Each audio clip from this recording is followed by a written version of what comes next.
olunaku olwaleero twagala okulaba ozimba otya obulamu bwo okubaako kyotuukako. Gwe kyoyagala okubeera kitandikira ku ggwe kennyini. W'obeera oyagala okubaako ky'obeera, tunuulira nnyo abantu b'owangaaliramu, tunuulira nnyo abantu b'oweegomba okubeera, obaliraane. W'oliraana omunafu wandyekanga ng'ofuuse munafu. W'oliraana omubbi oba ow'empisa embi, nawe kennyini wandyesanga wenyigidde mu mize emibi.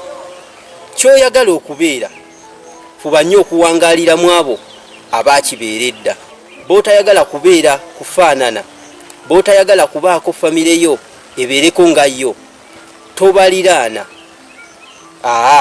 Liraana abo b'oyagala okubeera, ky'onaabeegombako, ky'onaabalabirako, naawe ojja kukibeera.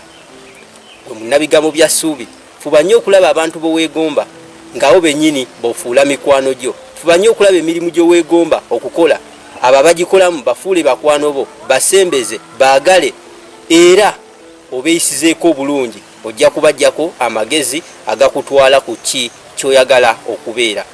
Ba n'essuubi, nange Kizza Peter.